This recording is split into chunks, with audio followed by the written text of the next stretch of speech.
नमस्कार, स्वागत है आपका बिजनेस टुडे पे। मैं हूं सिद्धार्थ जराबी और आप देख रहे हैं हमारी पेशकश अर्थ क्रांति। आज का विषय जो है वो आर्थिक जगत में और खाद्य पदार्थ की सप्लाई के जगत में एक क्रांति का ही प्रकार का एक फैसला है। वो भारत ने जो पिछली फ्राइडे को 13 तारीख को शुक्रवार को वीट एक्सपोर्ट्स पे बैन लगाया और उसका जो नतीजा निकल रहा है, तो आज का जो हमारा शीर्षक है कि इस आटे की चक्की में कौन पिस रहा है। तो सबसे पहले आपको जो ताजा जानकारी मैं बताऊं कि इस एक्सपोर्ट बैन के इम्प्लीमेंटेशन के बाद विदेश में इंटरनेशनल मार्केट में वीट के प्राइस रिकॉर्ड ऊंचाई पे पहुंचे हैं, अभूतपूर्व प्राइस लेवल पे आ गए हैं, $453 पर टन। और ये जो $453 है, ये आंकड़ा और भी गंभीर बनता है अगर मैं आपको ये बता दूं कि जो फ्यूचर्स बाजार है, जो वायदा बाजार है, जो फ्यूचर में अभी उसकी वीट की रेट चल रही है, पिछले समय से रशिया यूक्रेन युद्ध से पहले के बनिस्बत करीब करीब 60% अधिक रेट चल रही है। यानी ये जो बैन लगा है, इससे पहले से ही वीट के, गेहूं के जो दाम थे ये बढ़ने के आसार थे और भारत ने जो बैन लगाया है उसके बाद एक रिकॉर्ड उछाल आई है।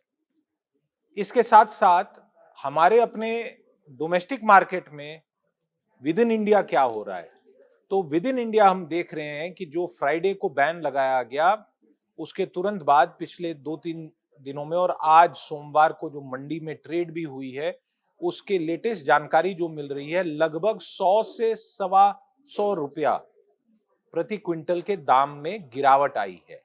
तो सबसे पहला जो इस आटे की चक्की में इस फैसले के बाद क्या पिस रहा है, क्या हो रहा है, विदेश में दाम बढ़ रहे हैं और इंडिया में दाम टूट रहे हैं। और यही मकसद था इस यकायक सडन अनएक्सपेक्टेड एक प्रकार से जो बैन था। हालांकि अनएक्सपेक्टेड नहीं था, पिछले 6-7-8 हफ्ता से ये बिल्कुल बात चल रही थी, सरकार में बात चल रही थी। जो इसके विशेषज्ञ हैं वो कह रहे थे कि कहीं ना कहीं पे गेहूं के निर्यात को लेके, एक्सपोर्ट्स को लेके भारत को एक कड़ा फैसला लेना पड़ेगा। इसके कारण क्या हैं, और कारण बताने से पहले मैं आपको एक चीज और बता दूं कि इस फैसले, हालांकि जर्मनी ने और जो G7 है उसके बिहाफ पे जब उसने बयान दिया इस विषय पे हमारे डिसीजन लेने के बाद, तो उन्होंने इसको क्रिटिसाइज किया, इसकी आलोचना की कि इसके कारण अगर हर कंट्री अपने अपने कंट्री से चीजों को बैन करेगी तो वैश्विक जो एक ढांचा बना हुआ है सप्लाईज का, वो बिगड़ जाएगा, वो थोड़ा उसमें डिस्टरबेंस आएगी। और एक और इसमें से सरप्राइजिंग बात बता दूं कि एक तरफ जर्मनी G7 का क्रिटिसिज्म है हल्का फुल्का, दूसरी तरफ चाइना ने इस फैसले का समर्थन किया है।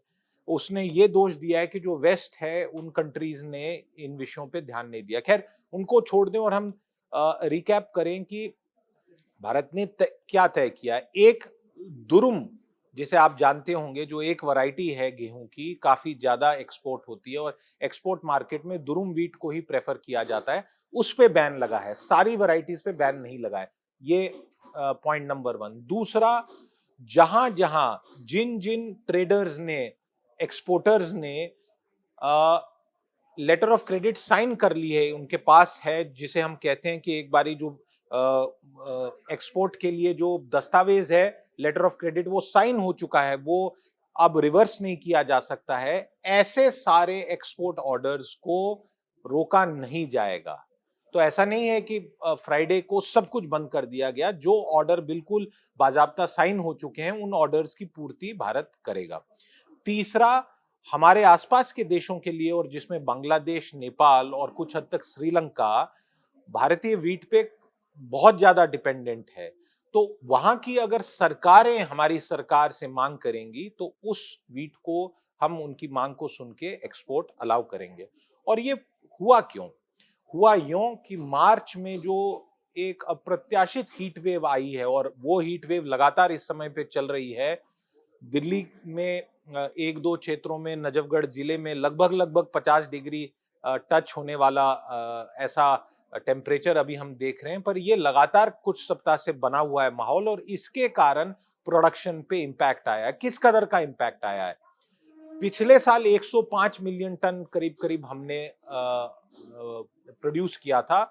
फरवरी में जब पहला अनुमान लगाया गया था कि इस वर्ष गेहूं का कितना उत्पादन होगा, तो 111 मिलियन टन से आने की संभावना थी, पर वो अब घटा के कम की जा रही है, और हो सकता है पिछले साल के बनिस्बत कम गेहूं का फार्मिंग हो पाए।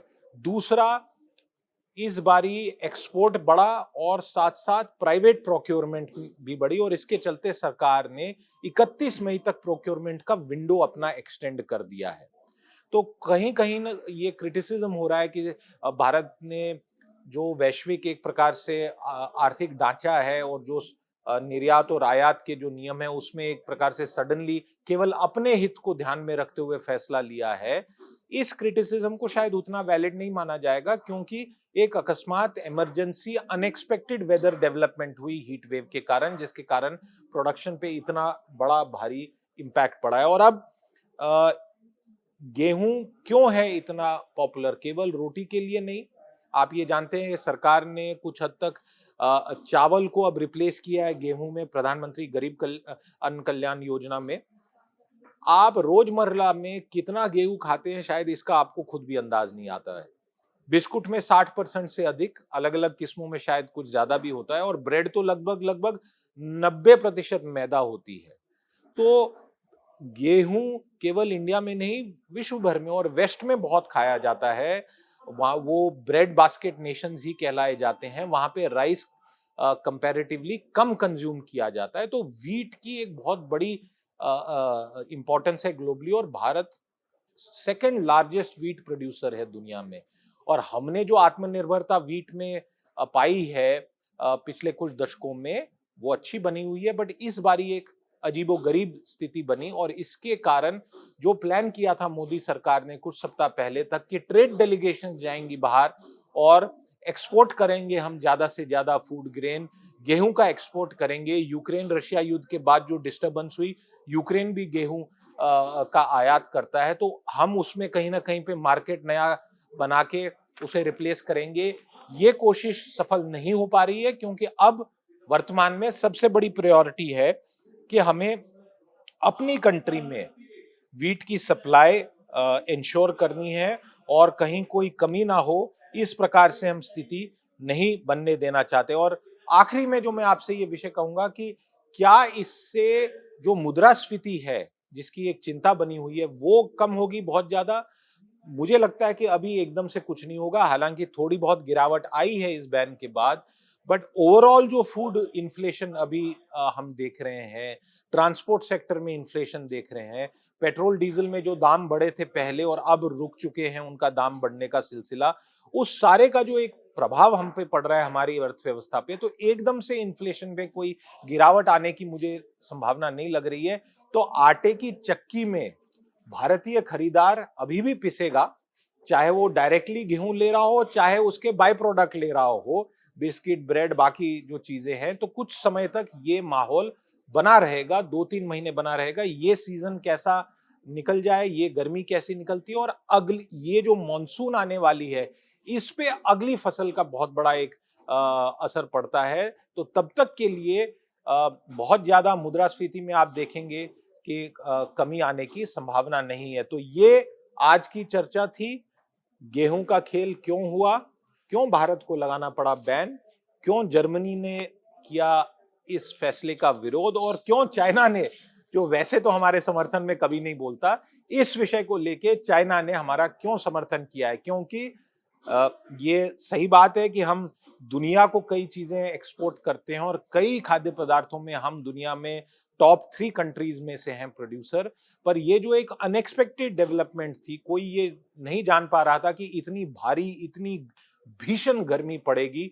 कोई ये भी नहीं जानता था कि मार्च में कि रशिया यूक्रेन का ऐसा युद्ध होगा और इतनी लंबे समय तक डिस्टर्बेंस रहेगी। तो ऐसी एक अनएक्सपेक्टेड सिचुएशन में ये फैसला है, और इस फैसले से जो परिणाम है वो हमें दिख रहे हैं।